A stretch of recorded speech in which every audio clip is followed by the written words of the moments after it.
ನೀವು ನನ್ನ ಪ್ರಶ್ನೆ ಮಾಡದೆ ನನ್ನನ್ನು ಅರ್ಥ ಮಾಡ್ಕೊಂಡ್ರಲ್ಲ. ನಿಮ್ಮ ಮಗಳು ತಪ್ಪು ಮಾಡಲ್ಲ ಅನ್ನೋ ನಂಬಿಕೆ ನಿಮ್ಗಿದೆಯಲ್ಲಪ್ಪ, ಅಷ್ಟೇ ಸಾಕಪ್ಪ. Thank you thank you thank you.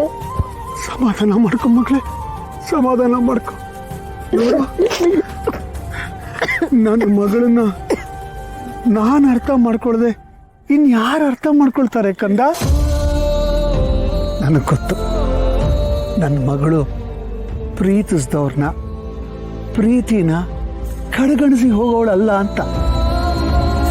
ನೀನು ನಿನ್ನ ಮನಸ್ಸನ್ನ ಇಷ್ಟು ಕಲ್ಲು ಮಾಡ್ಕೊಂಡು ಹೋಗಿದ್ಯಾ ಅಂದ್ರೆ, ಇಷ್ಟು ಹತ್ತಿರದ ಸಂಬಂಧಗಳಿಂದ ದೂರ ಇದೆಯಾ ಅಂದ್ರೆ ಒಂದು ಬಲವಾದ ಕಾರಣ ಇರಬೇಕು. ಆ ಕಾರಣ ಏನು ಅಂತ ಹೇಳು ಮಗಳೇ, ನನ್ನ ಹತ್ರ ಹೇಳು. ನಾನ್ ನಿಮ್ಮಪ್ಪ. ಹಿಂಜರಿಕೆ ಬೇಡ ಮಗಳೇ, ಹೇಳು ಕಂದ, ಪ್ಲೀಸ್. ಹೇಳ್ತೀನಪ್ಪ. ಅದು ಮುಂಚೆಯಿಂದನೂ ಶಾಕುಂತಲ ಅತ್ತೆಗೆ ನನ್ನನ್ನು ಕಂಡ್ರೆ ಆಗ್ತಿರ್ಲಿಲ್ವೋ ಏನೋ. ಮದುವೆ ಆದ್ಮೇಲೆ ನಾನು ಅವ್ರು ಹೇಳ್ದಾಗ ಕೇಳ್ತೀನಿ, ಅವ್ರು ಅಡಿಯಾಳ ಆಗಿರ್ತೀನಿ ಅಂತ ಅವ್ರು ಅನ್ಕೊಂಡಿದ್ರು. ಹಾಗೆ ಅನ್ಕೊಂಡೆ ಅವ್ರು ನನ್ನನ್ನು ಮನೆ ತುಂಬಿಸ್ಕೊಂಡು.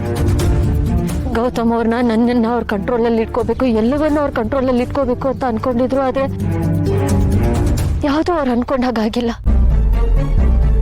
ಯಾವಾಗ ಜಯದೇವ್ ಅವ್ರು ಮತ್ತೆ ಮಲ್ಲಿ ಮದುವೆ ಮಾಡಿಸಿದ್ನ, ಅಲ್ಲಿಗೆ ಶುರುವಾಯ್ತು.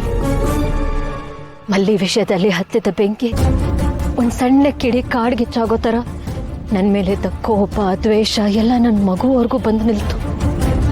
ನನಗೆ ಹುಟ್ಟಿದ್ದು ಒಂದು ಮಗು ಅಲ್ಲ, 2 ಮಗು ಅನ್ನೋ ಸತ್ಯನೂ ಅವರೇ ಹೇಳಿದ್ದು. ಅದರಲ್ಲಿ ಒಂದು ಮಗುನ ಸಾಯಿಸ್ತೆ ಅನ್ನೋದನ್ನು ಅವರೇ ಹೇಳಿದ್ದು. ಅಷ್ಟೇ ಅಲ್ಲಪ್ಪ, ನಾನು ಗೌತಮ್ ಅವ್ರು ಒಂದಾದೆ, ನನ್ನ ಮನೆಯವ್ರನ್ನ, ಗೌತಮ್ ಅವ್ರನ್ನ, ಅಪ್ಪಿ ಪಾರ್ಥ ನಾನು ಇನ್ನೊಂದು ಮಗುನ ಸಾಯಿಸ್ತೀನಿ ಅಂತ ಎದುರಿಸೋದು. ಆ ಕಾರಣಕ್ಕೆ ನಾನು ಎಲ್ಲರನ್ನೂ ಬಿಟ್ಟು ಹೋದೆಪ್ಪ.